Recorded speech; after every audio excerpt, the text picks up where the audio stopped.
What is up? Roshi is here. Today we're taking a look at a viewer deck. This was submitted to me by Needles. He used my reward where you spend some channel points on my Twitch and I'll play your deck, I'll make a deck tech, and, play some games with it and potentially tweak it and improve it, or, put a little spice onto it and see what we can do with it, or see some different directions we can take it. So, Needles Kane was the first one to redeem this. It was a pretty fun list.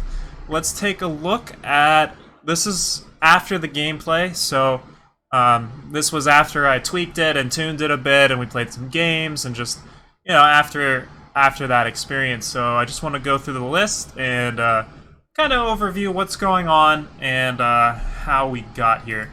So one of the general themes of this deck, we have Cabal Scavenger. When we play a Relic, deals 1 damage to the enemy player, and lifesteal, which is pretty cool.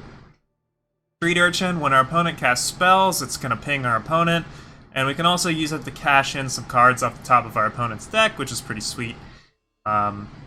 Next up, Arjun Instigator, when a unit dies, deal 1 damage to its owner. Now you're going to notice with these 10 cards here, a theme where a lot of these guys are pinging.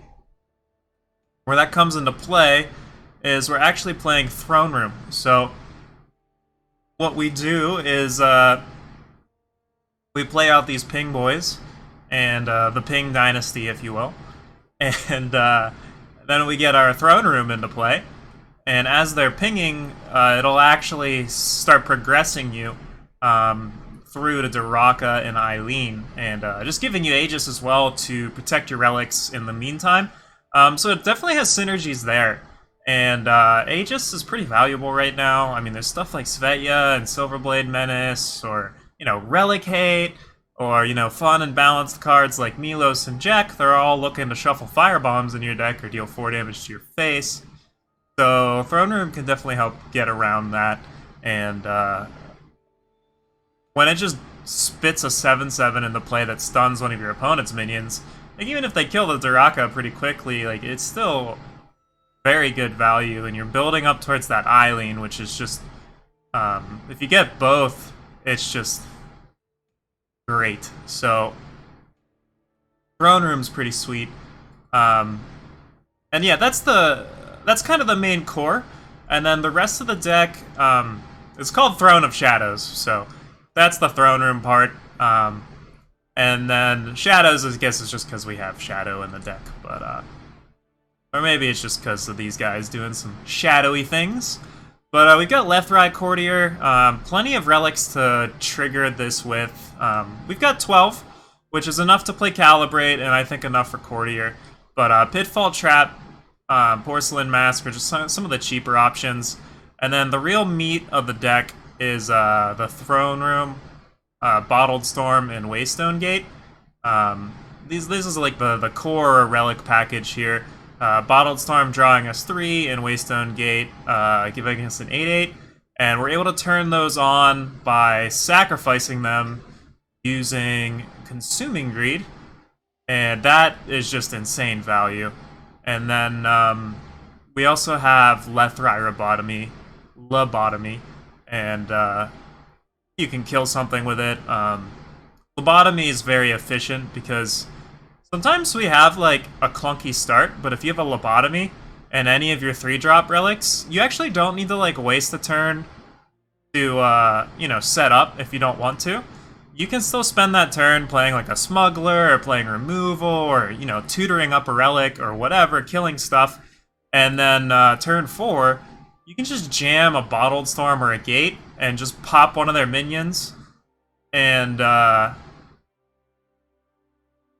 dump an 8/8 into play, or draw 3. So, if you're drawing 3, then you're probably drawing more Removal, or more Consuming Greeds, or more Lobotomies, or more Pingers, and it just kind of snowballs. There's almost an argument for adding a 4th Bottle of Storm, but, I'm not sure we need it, and, like, it's just, you have to decide what you want. For the removal package, we're playing 4 Annihilate and 4 Display of Knowledge on top of our Lethrai Lobotomy. Now, it's convenient that Display of Knowledge kind of doubles up as a way to, against decks that maybe don't have minions, or, you know, we're not always using this as kill something or bottom something, basically. I've even had times where I've used this to just give an attacking minion quick draw and just win combat. So it's good for that. It's good for getting gas. I had times where I would just tutor up a throne room, actually, instead of a gate or a storm, and it was crazy. You'd be able to, you know, in the late game, you're casting the savagery on one of your big boys, and you're going to trample over whatever they have, get something off the board, trigger your throne room again, and yeah, it just a lot of synergy here. Needles did a good job of designing this, and he actually took it down a path that I didn't even consider, and kudos to him for that. So for the market, we're playing Great Valley Smuggler.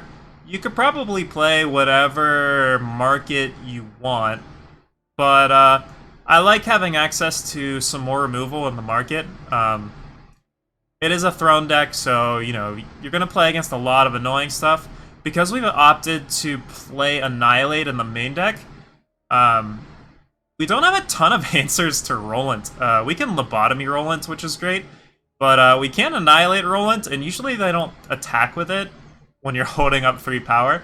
So Turn to Seat just kind of gives us an out to that. Not that Roland's like the biggest problem, but it's annoying. Because we're trying to play like big 8/8s and stuff, and if they're slamming Roland down, the 1/1s will get in the way real fast. So Turn to Seat's for that.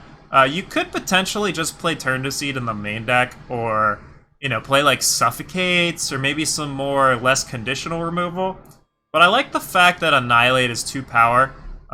We have all of these 3 drops we're trying to play, so being able to curve out with removal is fantastic. And another thing to keep in mind is, even though Turn to Seed and like Permafrost, they're great catch-alls, we are playing Instigator, so we're kind of encouraged to actually kill their unit rather than like trolling it, basically. So that's another reason to play Annihilate.